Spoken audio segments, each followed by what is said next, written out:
How are y'all enjoying ReformCon? Yeah. Awesome. So just to let you guys know, you can totally use your cell phone when I talk.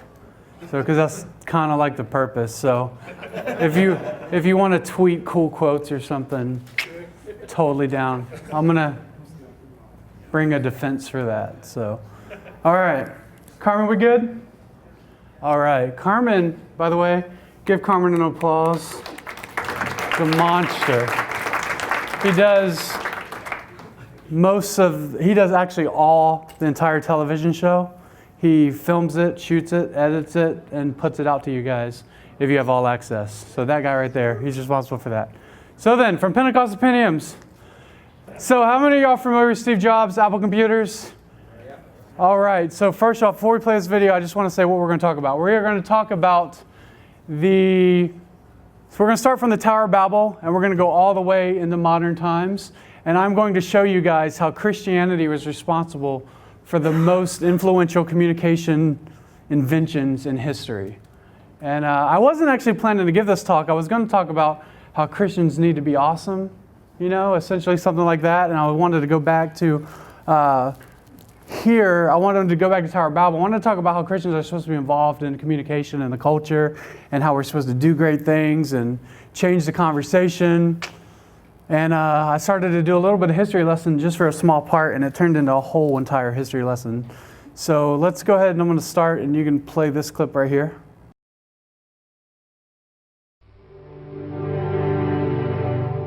Here's to the crazy ones, the misfits, the rebels, the troublemakers, the round pegs in the square holes, the ones who see things differently. They're not fond of rules, and they have no respect for the status quo. You can quote them, disagree with them, glorify or vilify them, but the only thing you can't do is ignore them, because they change things. They push the human race forward. And while some may see them as the crazy ones, we see genius. Because the people who are crazy enough to think they can change the world are the ones who do. Now that is amazingly post-mill from Apple. However, everybody in that video is humanists, right? Some of my favorite people, Jim Henson, for example, they're all humanists.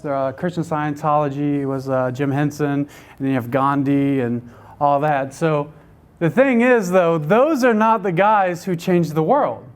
It was Christians that came before them, and they just kind of leapfrogged based on the foundation that Christians made. And that's what we're going to demonstrate here. So then, this was Noah in the Bible. When Lamech had lived 182 years, he fathered a son and called his name Noah, saying, "Out of the ground that the Lord has cursed, this one shall bring us relief from the work of our hands, from the painful toil of our hands, from relief from our work and from the painful toil of our hands." His name means that the curse of the soil will be reversed. The pain, the toil, the suffering from work, all that will be reversed. So the question one has to ask is, well, when was that curse reversed? Now, if we're covenantal, we would say, we are covenantal, so we would say that it would be at the covenant of grace. Genesis 8, and when this was after the flood, he builds the ark. God curses the entire planet, floods it, and then it says in Genesis 8, and when the Lord smelled the pleasing aroma, the Lord said in his heart, "I will never again curse the ground because of man, for the intention of man's heart is evil from his youth. Neither will I ever again strike down every living creature as I have done, while the earth remains. Seed time and harvest, cold, heat, summer and winter, day and night shall not cease." So we see right here, as soon as he gets off the flood, the promise of his name comes into effect. So it's kind of like, it's this immediate reversing of the curse of the ground. Now, never again curse the ground because of man. We know the garden, that the ground was cursed. There were thorns and thistles. And a lot of people still think there's that sweat and toil of the ground is like still present and active, and there's still effects of it.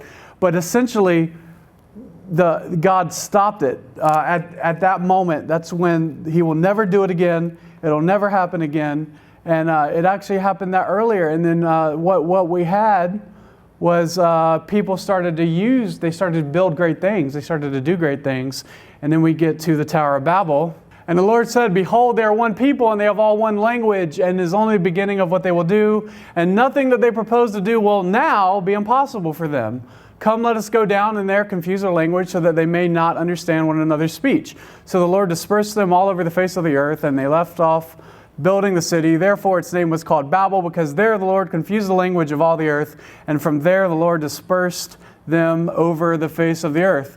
So we have here the men after the flood.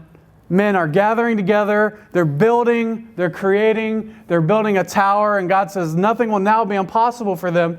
So God already said He will no longer curse the ground. So now what does He have to do to stop the evil of man? He has to stop their communication and their ability to communicate freely. And so we see this. I want you to see, this is papyrus. This was invented in 3000 BC. So this was right around the time of the Tower of Babel, right around either before or after the flood, probably before the flood, papyrus was invented. And this remained the dominant communication technology for 3,000 years. In fact, go to the next slide. This is a book, New Archaeological Discoveries by Camden Coburn. He says, but in all the years since linen paper came into common use in the 8th or 9th century of our era, it has never been honored as was the humble papyri of that first century, which received the autographs of the apostles and evangelists as they told the story of the man in Nazareth. So think about it. Papyrus was invented in 3000 BC, and up to 33 AD, 70 AD, they still use papyrus. That is a significant lack of communication advancement. 3,000 years, same form of technology. So this is in Acts 2. Now they were dwelling in Jerusalem, Jews, devout men from every nation under heaven. And at this sound, the multitude came together, and they were bewildered because each one was hearing them speak in his own language. And they were amazed and astonished, saying, are not all these who are speaking Galileans? And how is it that we hear each of these in his own native language? Parthians and Medes and Elamites and residents of Mesopotamia, Judea and Cappadocia, Pontus and Asia, Phrygia and Pamphylia. I don't know how to say that, honestly. So Egypt and the parts of Libya belonging to Cyrene and visitors from Rome, both Jews and proselytes, Cretans and Arabians, we hear them telling in our own language and mighty works of God. And all were amazed and perplexed, saying to one another, what does this mean? This was a reverse of the curse of the Tower of Babel. So the Tower of Babel, everyone was together and God dispersed them. Here, every nation under heaven is there and God unites them with language. And from that moment on, I believe that there's been a significant increase in the ability to communicate across the nations. And it's because of Jesus' ascension. It's because Jesus is seated, because He is King. And now I'm going to show you how Christianity is responsible for your cell phone. And it's awesome. So next slide, please. So paper was not invented till 100 AD, after the death of Christ. So 3000 BCE, they invented papyrus, used for 3,000 years. Can you imagine technology that you've had, like your cell phone, for 3,000 years and there's just no technological advancement? That's what it was. I really believe there was a supernatural suppression on communication technology until Jesus came back. I think God, because of the hearts of man, because man were so wicked, God limited the communication abilities of man until Jesus came back and He reversed the curse at Pentecost. And then you had a mighty transformation in terms of communication. So 100 AD, they finally invented paper.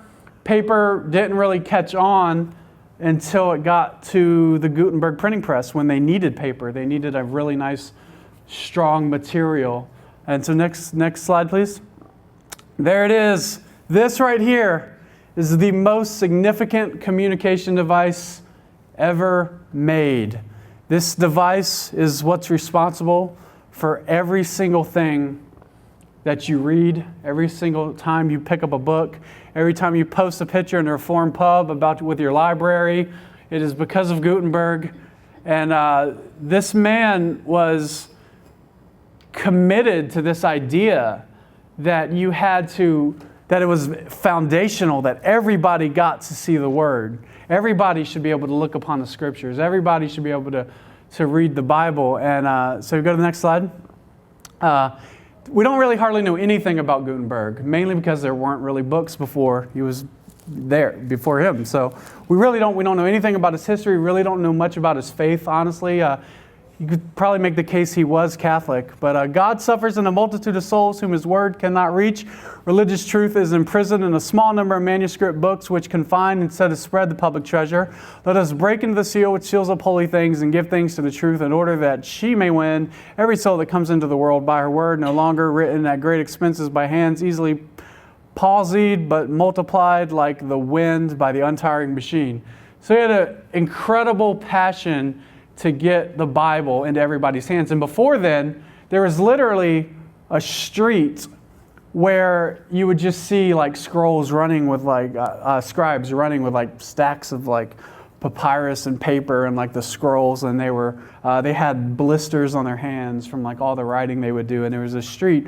I think it's in Germany or it's in Gutenberg where there is the street. It's called like the Scribes Lane or something like that, and it's actually where the scribes would like run around and like they would just go from place to place and pick up paper and stuff.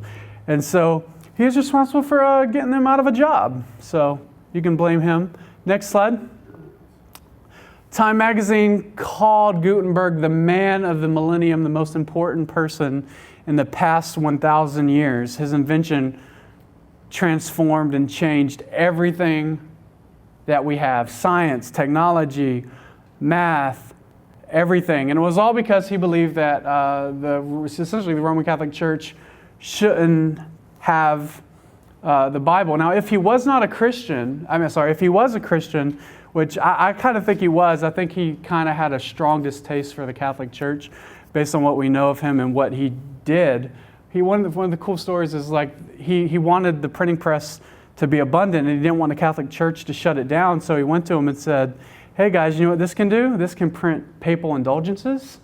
And so that's how he got the permission of the Catholic Church, is he pitched them that. And they're like, "Oh, papal indulgences, that's awesome." And then he went and started to make Bibles on the back end. So if you get mad at Lecrae for being on BET or something, just think about what Gutenberg did. So next. Okay, so this is... do y'all know who Stephen Fry is? He's like a rabid atheist in the BBC. He's a documentarian filmmaker. He hates Christianity. He hates God. He has all kinds of stuff and bad jokes about it. And this is on YouTube, actually. You can watch this. It's just YouTube, Stephen Fry Gutenberg. The whole thing's on there. And this is by the BBC.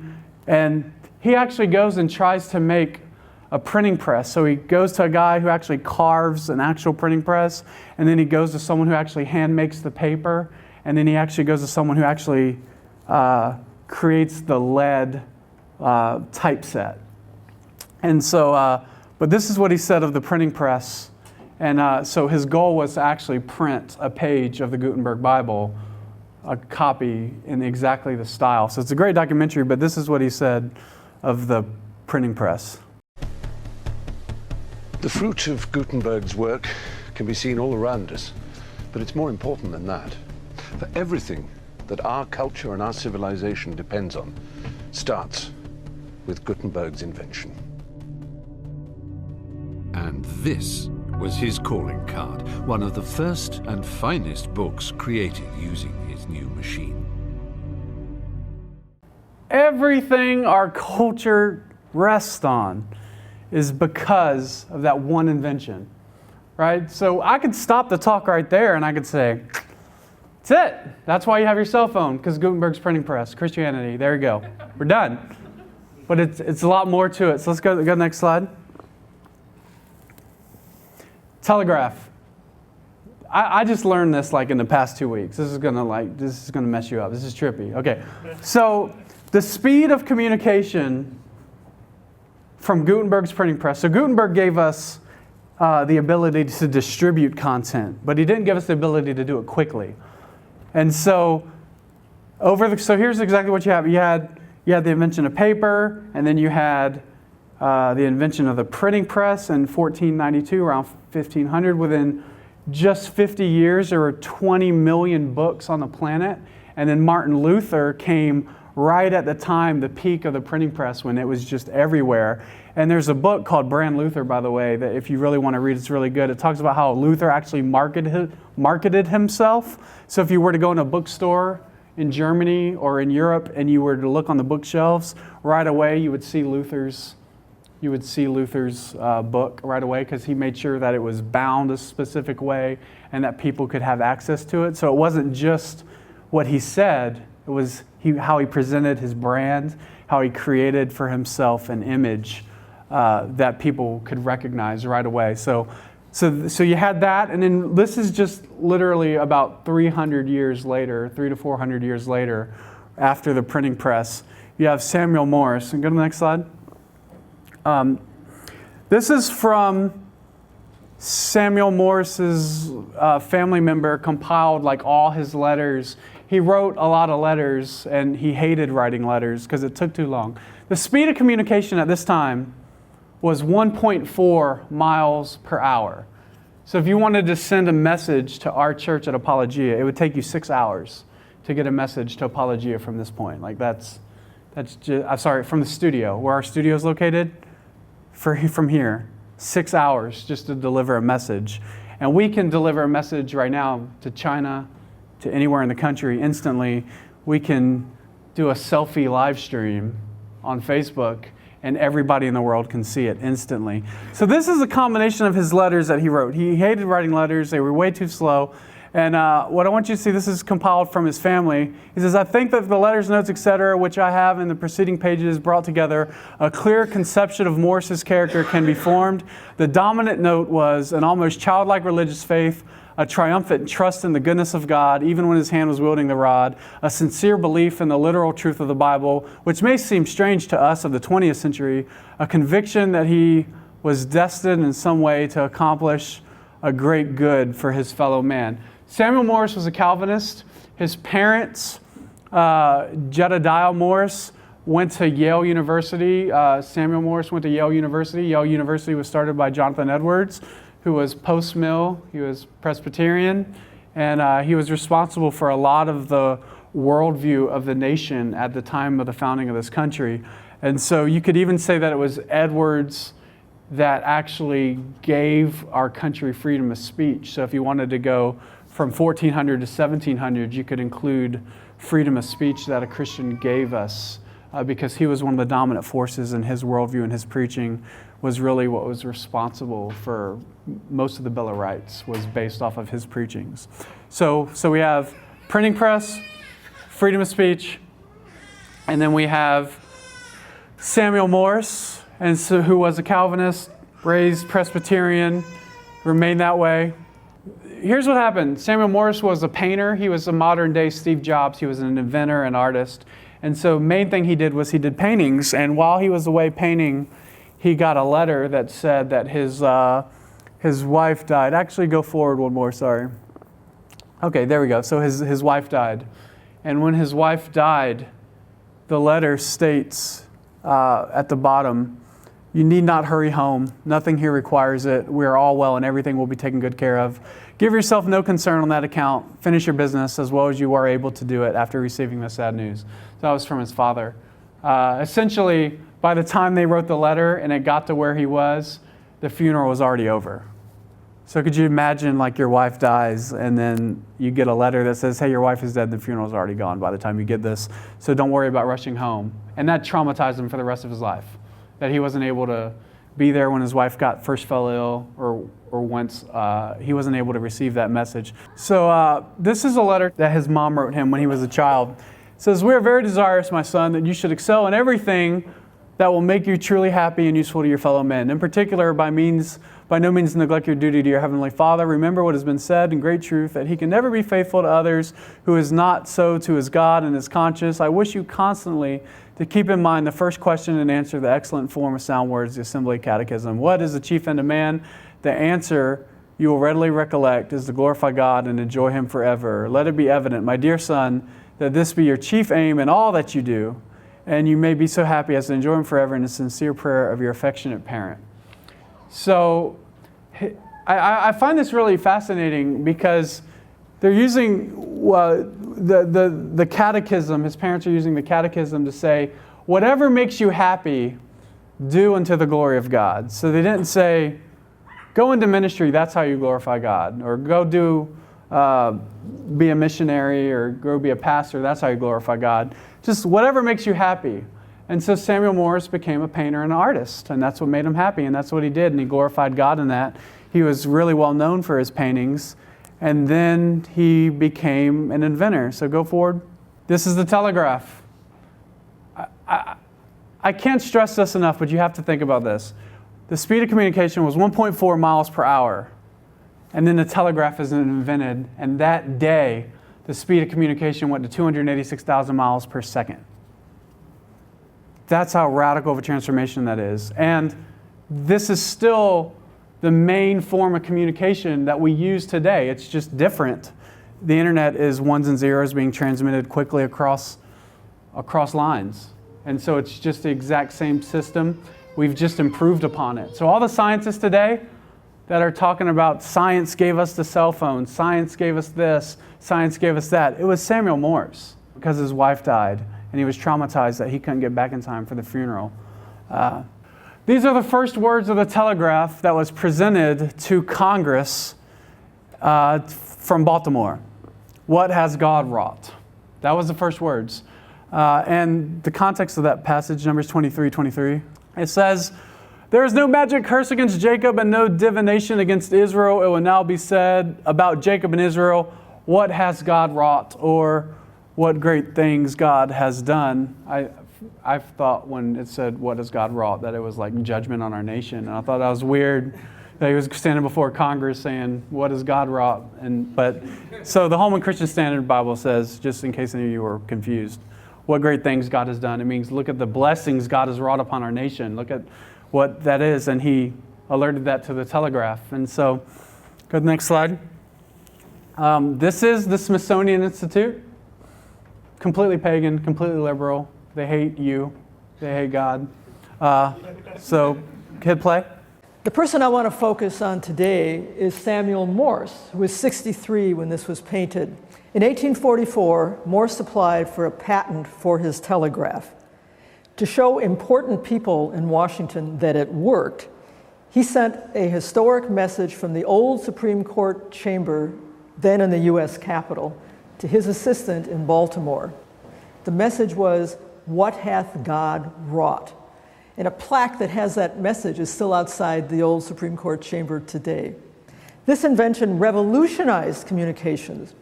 We went from a time when it didn't take days, but weeks and months to communicate messages, to a time when it was instant. All previous human history before the advent of the telegraph can be described as the great hush. What hath God wrought indeed? This has been Portrait in a Minute. As she holds up the cell phone, right? So your smartphone starts with the telegraph. It wasn't too long after the telegraph that, we had the phone. And then, that was 1840s. And then in 1900, Marconi invented wireless telegraph. So we had wireless communication just within 40 years of that. So interesting story. He was at Congress presenting it because he wanted Congress to buy it because he thought it would be, I guess, like a good war thing to be able to communicate that quickly. That's just the way he thought would sell it. He's like, that'd be the quickest way to sell it and make some money off it. And the government was too conservative to spend money on stuff like that. So they rejected it, and Western Union got it, and it just went all over the nation within 10 years. But just to give you an idea, the government invented internet, and they kept it for 13 years, from 78 to 91, until it was released to the public. So if the government didn't have internet, we'd be 13 years ahead. So right now, in terms of the advancement of the internet, if you just think what 13 years ago the internet looked like, and then just think what 13 years from now will look like, it's because of the government. So you're 13 years behind. So luckily the government rejected it. It went to Western Union and it just went all over the country. But it did not go all over the world. Go to the next one. Until this guy Cyrus Fields, his parents they were Congregationalists that went to Yale as well. They even named one of their child Jonathan Edwards Field. I believe, it wasn't a lot of information, but it seemed like that they bought actually the property. They actually owned Jonathan Edwards' residence, so they lived on it after Edwards, and so they were big fans of Edwards. He was brought up Calvinist, and he had a vision. He was actually a very wealthy man. He was one of the top richest people in the country, and he was a Christian, and he decided that it would be very influential for the telegraph to go all the way across the Atlantic Ocean. And so some guys came to him one time and they said, hey, we want to create a telegraph line from northern Canada to New York, and that way we can take a boat all the way to northern Canada and we can extend the communication by like 2 days. So we could take a boat to northern Canada and then instantly telegraph to New York. And so he just looked at a globe and was like, well, that distance is exactly the same from, northern Canada to, why don't you just, go across the ocean? And, they were like, well, that's crazy. So here's what happened. So he actually raised the money. It was called the Transatlantic Committee or something like that. And he got all these all these businessmen together. And they invested in this plan, and they took 2 boats, one from England and one from America, and they met in the middle with tons and tons of cable, very heavy cable. And in 1857, before they took off, he said a sort of benediction for the transatlantic cable. If you'll turn into the Bible, what God has joined together, let no man put asunder, before they started it. And then they went and they laid it all the way across the ocean. And then go to the next slide. On August 16th, 1858, the first message sent via the cable, other than the technical messages sent by the electricians setting up the system, was Europe and America are united by telegraphy. Glory to God in the highest, on earth, peace and goodwill towards men. He actually believed this, that if he could unite nations together with a telegraph, that it would bring about peace on the earth, as God promises in Scripture. And so that was his motivation. I was watching a documentary on it, and they said he had an idealistic view of the business. He had a view that if you had a lot of money, you could do great things, not just make profit. And so obviously we're okay with making profit, but you make profit and then so you can do great things. And Cyrus Fields was a very wealthy man, and he used his money to really change culture completely at a foundational level. And so next slide, please. This was the first telegraph sent to the Queen of England from James Buchanan. It is a triumph more glorious because far more useful to mankind than ever won by conqueror on the field of battle. May the Atlantic Telegraph, under the blessing of heaven, prove to be a bond of perpetual peace and friendship between the kindred nations, an instrument designed by divine providence to diffuse religion, civilization, liberty, and law throughout the world. In this view, will not all the nations of Christendom spontaneously unite in the declaration that it shall be forever neutral and that its communication shall be held sacred in passing to the place of their destination, even in the midst of hostilities? So as the president talking about how this telegraph is going to bring about religion, civilization, liberty, and law throughout the world. And that's exactly what we see happening now, because the transatlantic cable paved the way for Google to add data lines across the ocean so you can access internet and data centers all over the world. So there's still transatlantic cables. That's still something we still do all the time. And they're actually, I was just reading, they're trying to build some in Virginia Beach or something that go to other ends of Europe. So we're still creating transatlantic cables all over the place. And this was the first message that was sent on one after the glory to the God in the highest one. Now, the first transatlantic cable that he did actually failed. He had a Unitarian scientist that worked with him that thought that he just needed to boost the signal with like tons of batteries, and it actually blew the cable. So if you always say, Cyrus Fields was a failure the first time, it was he had a Unitarian Universalist as a scientist that blew the cables. He actually went and got Lord Kelvin, who was a famous scientist we call Kelvin. It's the instrument of measurement we actually use, and Lord Kelvin actually helped him develop scientific equipment to lay the second line across that worked perfectly. And so So the first one, they actually thought he was a hoax and like none of this happened and there were conspiracy theories that said he just took everybody's money and laid a fake line across the water that didn't do anything. But the second one actually did work, and this was actually sent on the first one because it worked for a few hours, essentially. So this got out. So next slide. This is an interesting article. I don't know anything about this guy, but when I was looking for these guys in Christianity, this kind of came up. This was Fred Burton Smith, was leader of the YMCA in 1919, which was Christian back then. The C actually meant something. And so it says, in centuries past, the segregations of nations made easily possible the existence of one type of politics, society, commerce, and religion in one hemisphere or continent and an entirely different one in another. Communication was so slow and uncertain that the people of one nation could hardly expect to know what the contemporaries were doing upon the other side of the world. James Watt, Benjamin Franklin, Robert Fulton, Cyrus Field, Thomas Edison, Guglielmo Marconi, and the Wright brothers little realized the strange effect the introduction of their discoveries would eventually to have upon the religions of the world. Rapid transit cable, wireless telegraph, and the printing press have made the whole world smaller than was a single country in New York State in the days of the Revolutionary War. The young men of the schools and colleges of Illinois know vastly more about China than their fathers or grandfathers knew about Kentucky 50 years ago. And that was in 1919.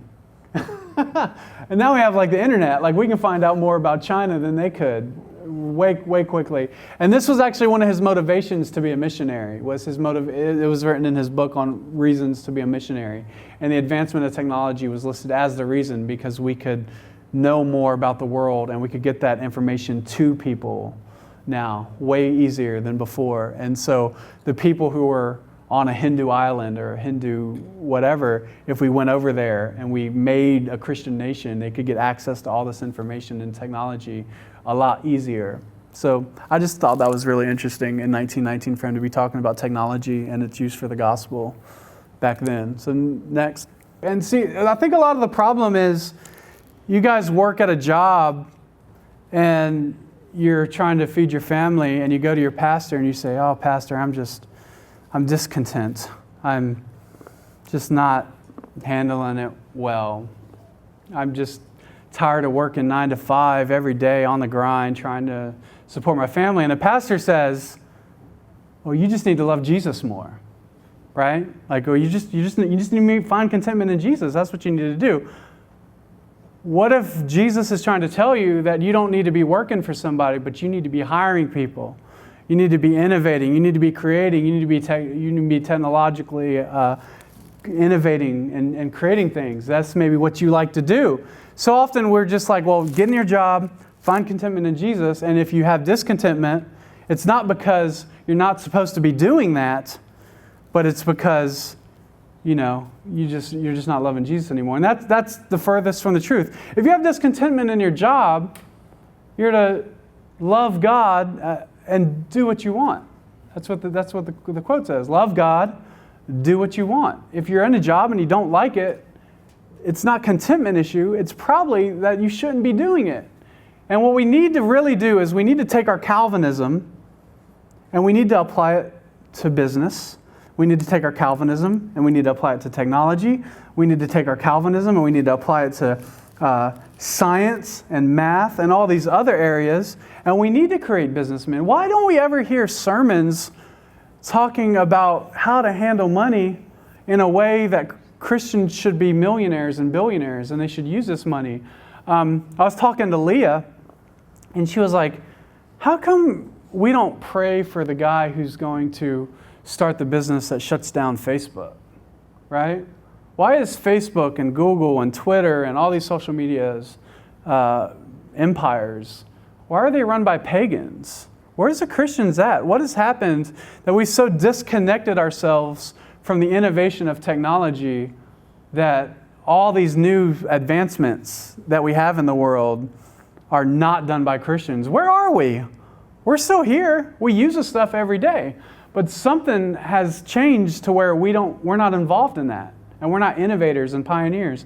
I want you to think, the telegraph, the printing press and the telegraph were not leapfrogs off of other technological devices. So for example, when Steve Jobs introduced the iPhone, it was the most amazing thing ever, but there were already smartphones.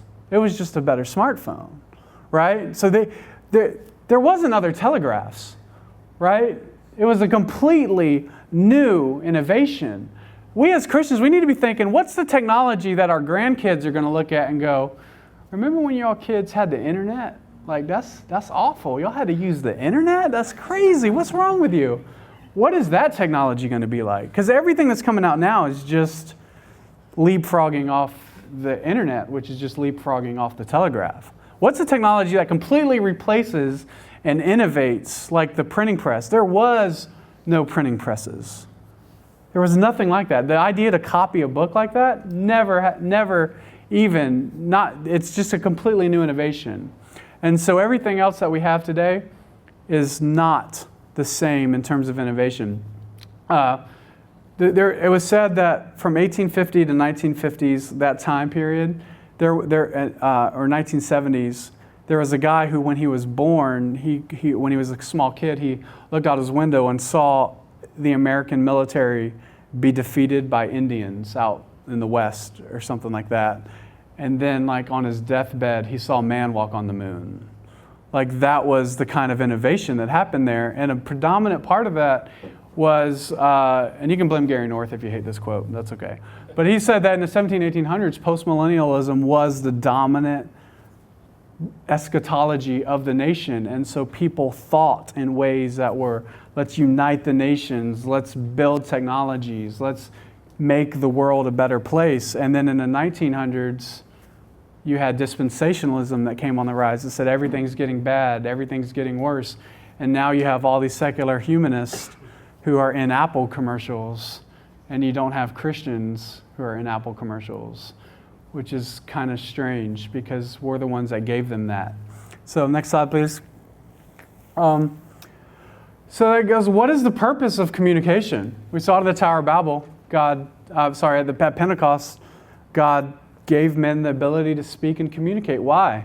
To share the gospel, to promote the gospel, to promote Christian worldview, to change the conversation. If you were to walk into Apologia Studios, you'd see that it's on a whiteboard. It says, change the conversation. So we can see it every day. That's the goal of Apologia Studios, is to get big enough that if Jeff Durbin says homosexuality is a sin, the news media has to cover that topic. That's the idea. It's not to make Jeff famous. It's to create a platform that so influences the culture in terms of communication that the gospel can be a central argument that people have to respond to every day on the news because they just can't get away from it. And so this is the CEO of HBO.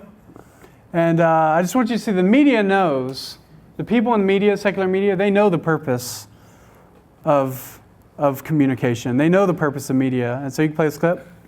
Our job is making sure that we have the kind of quality on air that we are very much a part of the cultural conversation, and that people are saying over and over again, listen, you have to be, in order to be a part of cultural conversation, you need to understand what HBO is doing. Whether it's, look, John Oliver does a rant on Trump called Drump, and we put it up on YouTube, and does 87 million views. It's extraordinary.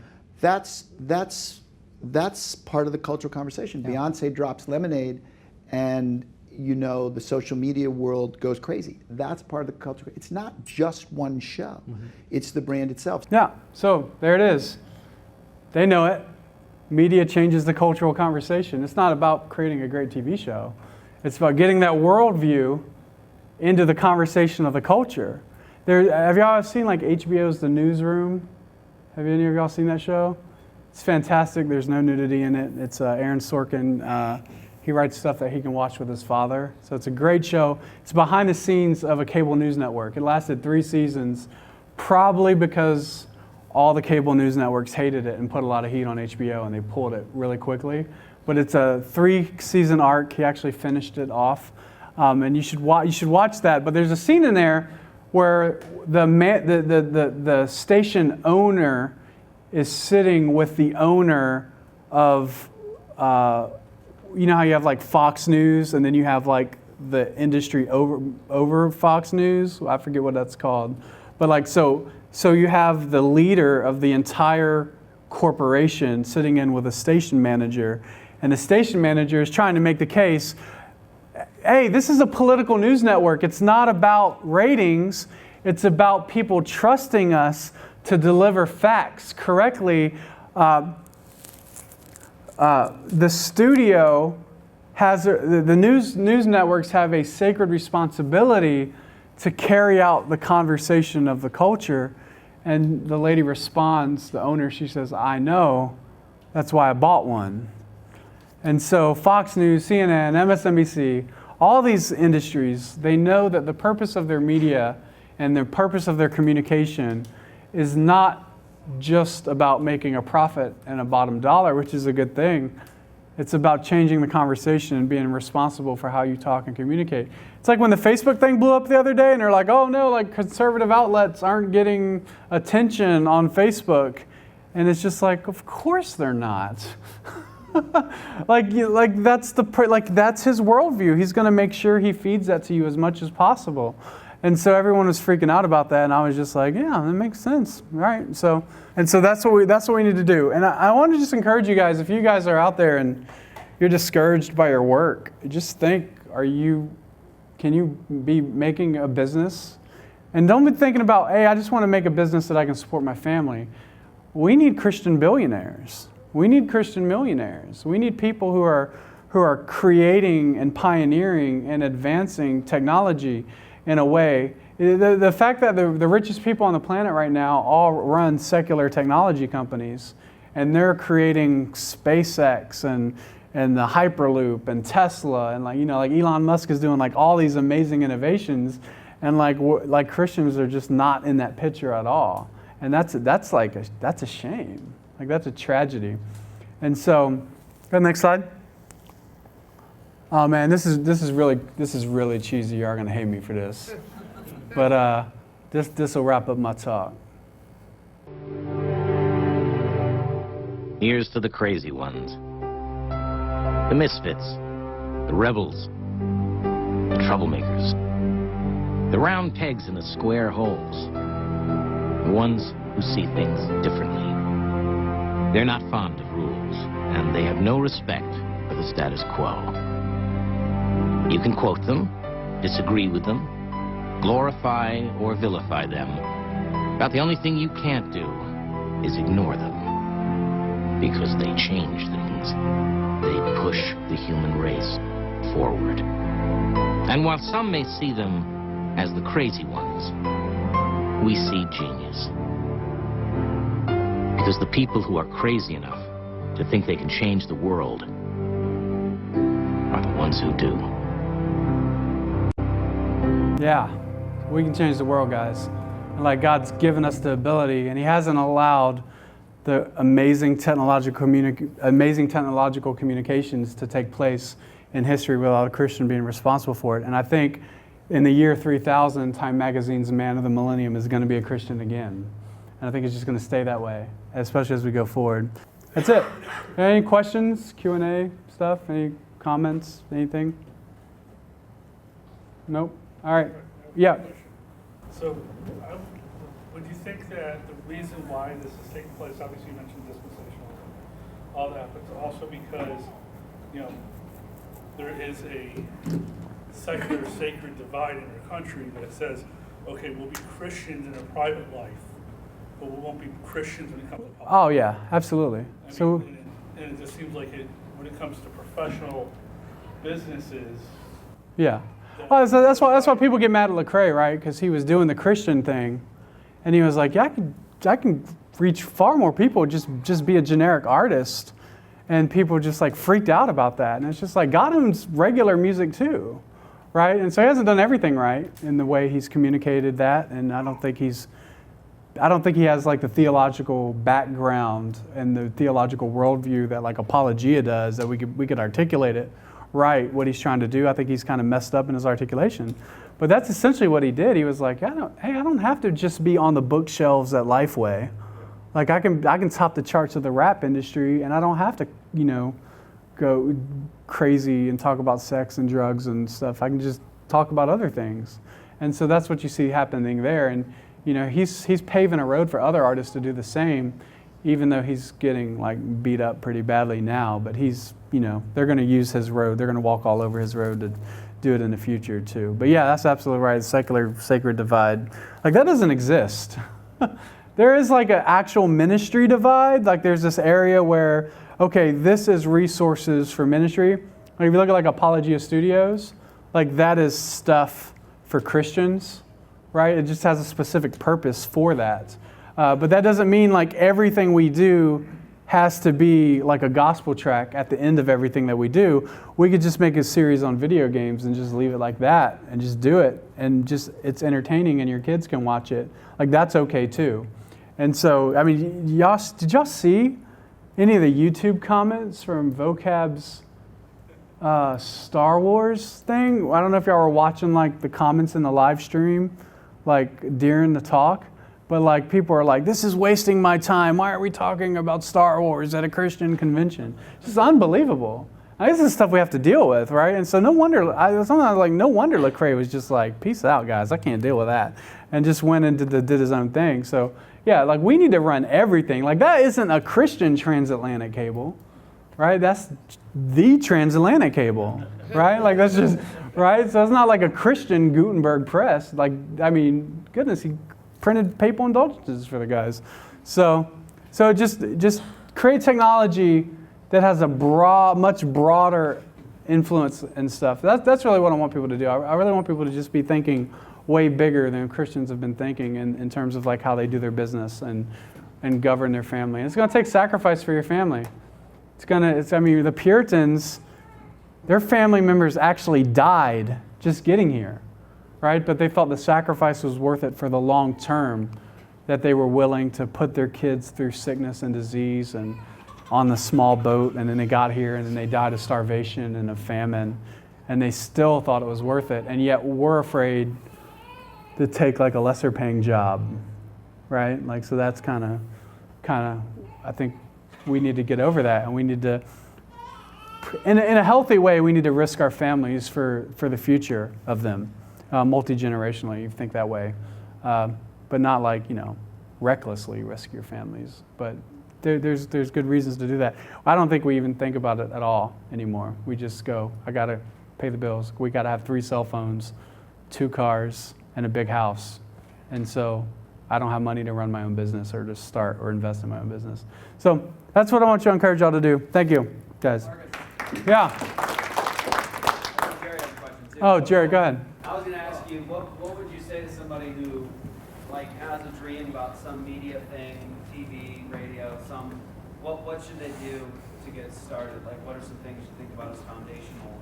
I'm pretty sure Darren's going to talk a lot about that in terms of the media stuff.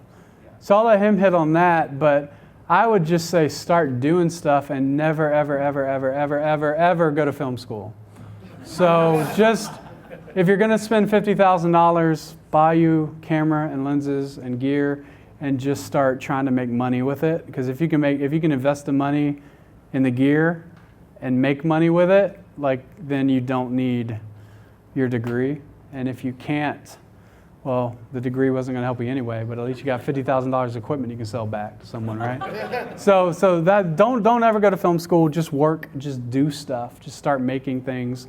Invest your spare time in innovation and business, building a business and building a brand and doing that. And like social media makes it so easy. I don't know, is Leah here? Is she at this? She's not at this one? If y'all get time, is she doing a breakout? Is Leah doing a breakout? Yeah. She is. Is it going to be like on the social media stuff? It's going to be on making music that glorifies God. Oh, okay. Well, if you get time like away, like y'all got to talk to Leah. She has a business she does at home, and she supports her whole family just by like advertising on Facebook. Like, what's that? Right? So that's so she does that, and it's not like, I mean, like it's her own business. It's not like, sorry guys, it's not Plexus. It's not something like that, but it's just like its own business that she started from home, just advertising music lessons on Facebook, and they do very well. And so there's just no excuses anymore. There's not a single form of communication or media on the planet today that Christians can just put out on the internet. That's amazing. That's just it. That's it. So just think about that. We have a printing press for media and internet and TV and everything. So there's nothing. We don't need distributors. We don't need broadcast networks to air our content. We just put it up. So, all right, Jerry? Yeah, Marcus, so what was amazing, and I want you to see if you can elaborate on this. You're talking about just doing your work for the glory of God, and what really struck me in your whole presentation was when you did the story of the Telegraph, and you mentioned that university, that's a secular university, and they hate God, and at the very end you talk about that scripture in Numbers that was communicated during the Telegraph, and what did she do? She held her telephone and she referenced that communication that was used, that was actually that verse in Numbers. And so what really struck to mind was what Jesus said when he says, let your light shine before men, that they may glorify your God which is in heaven. Like that's just what the conclusion that I came to. So, I mean, if you want to elaborate on that, you can. And also, man, that presentation at the end was just, I seriously had goosebumps, man. So bravo. Bravo, seriously. All right. Yeah, you elaborated fine. So thanks. I'm good. Is there anybody else? We're good? All right. Cool, man. Thanks, guys.